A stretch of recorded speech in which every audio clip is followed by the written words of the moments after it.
Well, friends, today I want to talk to you a little bit about the spirit of faith.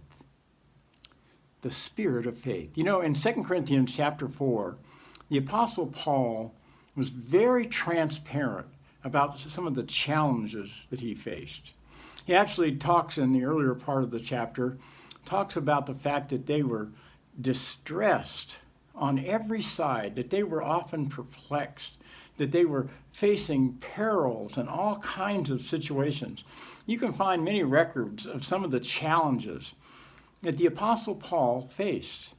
But he also commented in that 2 Corinthians chapter 4 on the fact that we have a treasure that's inside these earthen vessels. So he said that the excellency of the power would be seen to be coming from God and not from us. And so you might ask the question, when you think about the Apostle Paul and all of the challenges that he went through, I don't think anybody experienced more adversity, more hardship, more trials, more sincere pain and suffering than the Apostle Paul. And yet, he is actually, if you think about it, he is actually the most productive Christian that has ever lived on the face of the earth. Now, how can I say that?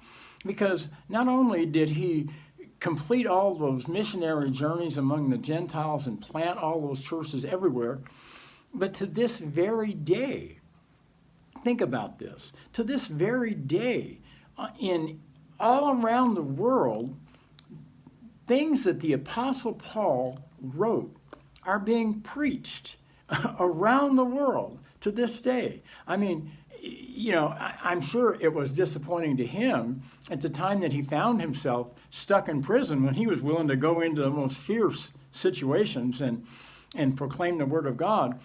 But the things that he wrote while he was in prison are being preached right now, today, around the world, and have been for hundreds, even thousands of years.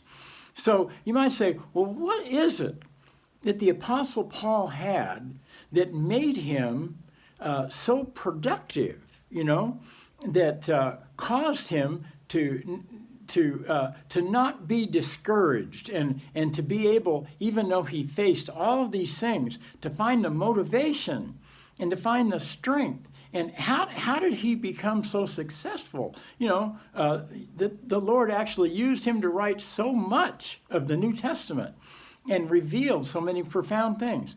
Well, the Apostle Paul himself answered that question as to what made him so unique and what made him so different, what enabled him. You know, he didn't say, well, I'm very determined. He didn't say, I'm very hardworking.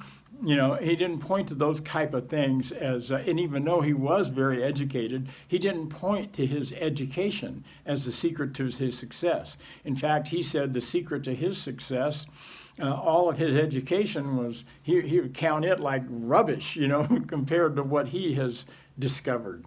So what was it? Well, we see in 2 Corinthians chapter 4 and verse 13, he says, we having the same spirit of faith, according as it is written, I believed, and therefore have I spoken.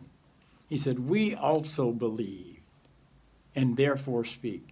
And then in verse 18 he says, while we look not at the things which are seen, but at the things which are not seen. For the things which are seen are temporal, but the things which are not seen are eternal. What is it that gave him such success? He said, we have this same spirit of faith. Now, he didn't say, I just have the same spirit of faith. He wants you to know that this same spirit of faith is available to you and it's available to me. But there are two key ingredients that he points to in that spirit of faith: believing and speaking. Believing and speaking. And in essence, what he said, here is the secret of my success.